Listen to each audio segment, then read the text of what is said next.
Study IQ IAS, अब तैयारी हुई अफोर्डेबल। नमस्कार दोस्तों रिसेंटली अमेरिका के अंदर जो हंता वायरस के केसेस हैं उसमें बढ़ोतरी देखने को मिली है। Let me tell you, hanta virus की वजह से एक डेडली रैट डिजीज होता है जिसकी वजह से ज्यादातर केसेस में इंसान की मृत्यु हो जाती है। तो इस साल जो केसेस सामने आए हैं वो पहले अमेरिका में कभी देखने को नहीं मिला और अभी तक आप देख सकते हो यहां पर हंता वायरस किल्स 4 इन US और इसी के बारे में हम डिटेल से चर्चा करेंगे। इसके बारे में एक एक चीज मैं आपको बताऊंगा और साथ ही साथ जो क्वेश्चन है कि क्या भारत में भी ये स्प्रेड हो सकता है, मतलब ये ज्यादा स्प्रेड होने का कारण क्या है, काफी कुछ आपको जानने को मिलेगा। चलिए आगे बढ़ते हैं, लेकिन उससे पहले मैं आप सबको बता दूं कि अगर आप 2025 की UPSC की तैयारी कर रहे हैं तो आज से ही हमारा जो UPSC GS फाउंडेशन प्रतिज्ञा बैच है वो स्टार्ट हो रहा है। मतलब हर रोज शाम 6 बजे यहां पर क्लास होगी एंड इसमें खास बात यह है कि अगर आप 2025 का प्रीलिम्स क्रैक कर लेते हैं तो ये जो पूरा फीस है वो आपका रिफंड कर दिया जाएगा। बाकी तो इस पूरे बैच में आपको जो कंप्लीट प्रिपरेशन है, प्रीलिम्स, मेंस, इंटरव्यू, सब कुछ आपको कराया जाता है। यहां पर UPSC के जो बुक्स हैं 18 बुक्स वो आपके घर तक भेजे जाते हैं। तो सब कुछ आपको मिलेगा। ज्वाइन करने के लिए हमारे वेबसाइट ऐप पर जाइए या फिर कमेंट सेक्शन में लिंक है और आपको यूज करना है ये कोड अंकित लाइव, ताकि आप मैक्सिमम जो डिस्काउंट है वो ले सकें किसी भी कोर्स और किसी भी बैच के अंदर। और इसके अलावा अगर आप MCQs अटेम्प्ट करना चाहते हैं तो मेरे इंस्टा पेज पर जाइए, वहां पर स्टोरीज में जितने भी MCQs हैं उसको भी आप अटेम्प्ट कर पाएंगे। चलिए शुरुआत करते हैं और सबसे पहले ये देखते हैं कि एग्जैक्टली हो क्या रहा है। देखिए, जो हेल्थ ऑफिशियल्स हैं US के अंदर उन्होंने वार्निंग जारी की है क्योंकि हंता वायरस केसेस में काफी ज्यादा बढ़ोतरी देखने को मिली है और इस साल अभी तक मैं आपको बता दूं 4 लोगों की मृत्यु ऑलरेडी हो चुकी है अमेरिका में। ये जो वायरस है ये बेसिकली रॉडेंट से स्प्रेड होता है, मतलब ज्यादातर आप समझिए जो चूहे होते हैं उनकी वजह से स्प्रेड होता है एंड इट इज इनक्योरेबल। मतलब एक बार ये वायरस हो गया तो इसको ठीक करना बहुत मुश्किल है एंड इसका जो फेटेलिटी रेट आप देख सकते हो 38% है। इनफैक्ट मैं आपको बताऊं तो इस साल अमेरिका में जो फेटेलिटी रेट देखने को मिला है वो 50% देखा गया। मतलब अगर किसी भी पर्सन को ये होता है तो 50% चांसेस हैं कि उसकी मृत्यु हो जाएगी। हर 10 में से 5 लोगों की मृत्यु हो रही है। तो टिपिकली क्या है कि ये जो हंता वायरस जो है उसकी वजह से अमेरिका में पैनिक जैसा सिचुएशन हुआ है, स्पेशली यहां पर 2 एरियाज में। वहां पर जो स्टेट हैं एरिजोना और कैलिफोर्निया। सबसे पहले अगर हम एरिजोना की बात करें तो यहां पर आप देख सकते हैं कि पिछले 6 महीने में 6 केसेस देखे गए थे और 3 उसमें से मृत्यु हो गई है। अब आप कहेंगे कि 6 केसेस तो कोई बहुत ज़्यादा नहीं हुए, लेकिन लेट मी टेल यू, यहाँ पर अगर आप देखोगे तो 2016 से 2022 के बीच में सिर्फ 11 केसेस सामने आए थे।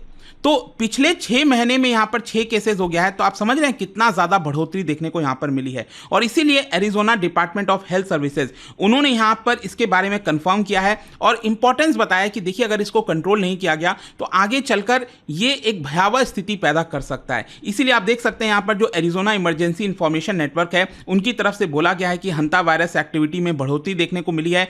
1 जनवरी से 1 जुलाई के बीच में 7 human cases of hanta virus pulmonary syndrome ये देखा गया है और कंफर्म किया गया है, जिसमें 3 की मृत्यु ऑलरेडी हो चुकी है। जहां तक कैलिफोर्निया का सवाल है तो देखिए वहां पर 2 केसेस सामने आए थे जिसमें 1 पर्सन की यहां पर मृत्यु हुई है। और कैलिफोर्निया में भी एक और प्रॉब्लम ये देखा गया कि उन जगहों पर ये केसेस सामने आए जहां पर पहले ये कभी देखा नहीं गया था। मतलब ये वायरस एक तरह से स्प्रेड हो रहा है।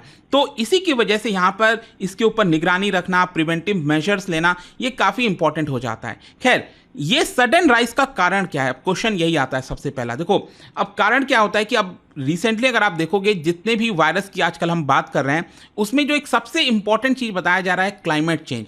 और इसमें भी जो एक्सपर्ट्स हैं उनका ये मानना है कि जिस तरह से एक्सट्रीम हीट वेव आया है, देखिए मैं आपको बता दूं ये सिर्फ भारत में नहीं पड़ा है। अभी इस साल जो आपने हीट वेव देखा भारत के अंदर, भयानक गर्मी पड़ी थी, तो ये सिर्फ भारत का हाल नहीं है। इनफैक्ट अगर आप यूरोप में देखोगे, अमेरिका में इस साल बहुत भयंकर हीट वेव आया था और वहां के लोग तो सहन इसको नहीं कर पाते क्योंकि आदत नहीं है वहां पर लोगों को इसकी।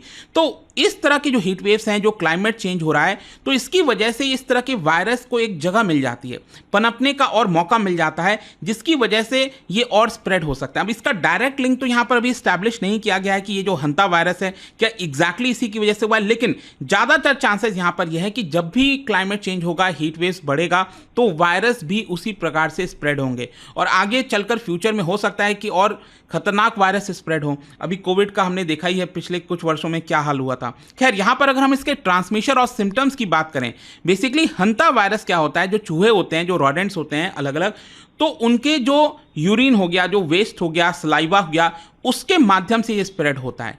तो जहाँ जहाँ पर ये चूहे और ये जाते हैं और अपना जो वेस्ट छोड़ते हुए जाते हैं, सलाइवा जो होता है, तो अगर उसके कांटेक्ट में अगर कोई पर्सन आ जाता है तो यहाँ पर उसको हंता वायरस जो है आपका स्प्रेड हो सकता है। इसके सिम्टम्स की हम बात करें तो कांटेक्ट में आने के बाद 1 से 8 हफ्ते के अंदर यहाँ पर बताया जा रहा है कि सिम्टम्स सामने आते हैं, और ऑब्वियस बात है इसके अंदर फीवर, मसल एक, नोशिया, एब्डोमिनल पेन, इस तरह की चीज़ें होती हैं। और सिम्टम्स आने के लगभग 4 से 10 दिन के अंदर अंदर यहाँ पर पर्सन को रेस्पिरेटरी इश्यूज स्टार्ट हो जाता है, सांस लेने में तकलीफ होने लगती है और अल्टीमेटली उस पर्सन की मृत्यु हो जाती है। जहाँ तक इसके ट्रीटमेंट का सवाल है, मैं आपको बता दूं अभी करंट में कोई भी स्पेसिफिक ट्रीटमेंट नहीं है, ना तो कोई क्योर है, ना तो कोई वैक्सीन है हंता वायरस का।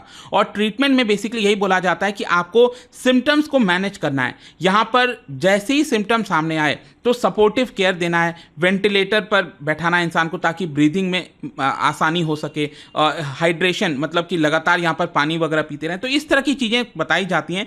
सबसे इंपॉर्टेंट इसमें यह है कि जितना जल्दी पता लग सकेगा कि यहाँ पर हंता वायरस स्प्रेड हुआ है तो उतना जल्दी पर्सन को ठीक होने के चांसेस ज़्यादा होते हैं। जहाँ तक इसके प्रिवेंटिव मेजर्स का सवाल है तो जाहिर सी बात है हम यहाँ पर रॉडेंट्स की बात कर रहे हैं, तो आपको रॉडेंट्स के डायरेक्ट कांटेक्ट में नहीं आना है। स्पेशली अपने आसपास के एनवायरनमेंट को क्लीन रखना है और जो रॉडेंट का एक्सेस होता है उसको सील कर देना है। घर वर में आपने देखा होगा कई बार आते हैं चूहे, तो वो सब हमें थोड़ा सा बचा कर रखना है। जहाँ तक भारत का सवाल है कि हंता वायरस क्या भारत में स्प्रेड हो सकता है, क्या पहले भी आया है, लेट मी टेल यू अभी प्रेजेंट में कोई भी मेजर पब्लिक हेल्थ कंसर्न नहीं है भारत को, लेकिन कभी कभी इस तरह के केसेस भारत में भी देखे गए हैं। सबसे पहला जो केस आया था, आइसोलेट किया गया था हंता वायरस को भारत के अंदर, वो था 1964 में।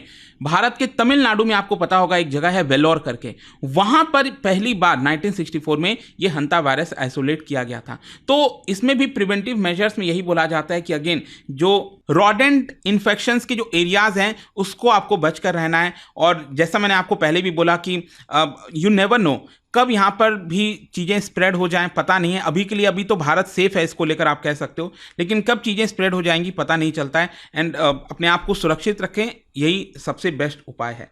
तो आई होप दोस्तों इस वीडियो के माध्यम से यहाँ पर जो हंता वायरस की काफ़ी चर्चा हो रही थी उसके बारे में आपको समझ में आ गया होगा। और जाने से पहले एक इंटरेस्टिंग क्वेश्चन, क्या बता सकते हैं कि जो प्रोटीन कोट होता है वायरस का, वायरस जो होता है उसका जो प्रोटीन कोट होता है that enclose the genetic material, तो उसको हम क्या कहते हैं, उस प्रोटीन कोड को आपको बताना है। इसका राइट आंसर आप सबको पता है, मेरे इंस्टाग्राम पर तो मिलेगा ही। वहाँ पर इंस्टाग्राम पर जाकर अगर वहाँ पर नहीं हो तो टेलीग्राम से भी ले सकते हैं, और कई सारे जो MCQs हैं वो यहाँ पर स्टोरीज में डालता रहता हूँ। अगर आपको PDF चाहिए तो टेलीग्राम पर आइए, अलग अलग सोशल मीडिया पर आप जुड़ पाओगे। और जैसा मैंने आपको बताया, अगर आप UPSC की तैयारी कर रहे हैं तो आज से हमारा ये जो प्रतिज्ञा बैच स्टार्ट हो रहा है दोस्तों, don't miss that, this is the last प्रतिज्ञा बैच जिसमें आपको रिफंड भी मिल सकता है अगर आप प्रीलिम्स क्रैक करते हैं। तो just use this code Ankit live, link comment section में दिया हुआ है और आपको मैक्सिमम डिस्काउंट मिल जाएगा। और इसके अलावा अगर आप MCQs अटेम्प्ट करना चाहते हैं तो मेरे इंस्टा पेज पर जाइए, वहां पर स्टोरीज में जितने भी MCQs हैं उसको भी आप अटेम्प्ट कर सकते हैं। स्टडी IQ IAS, अब तैयारी हुई अफोर्डेबल।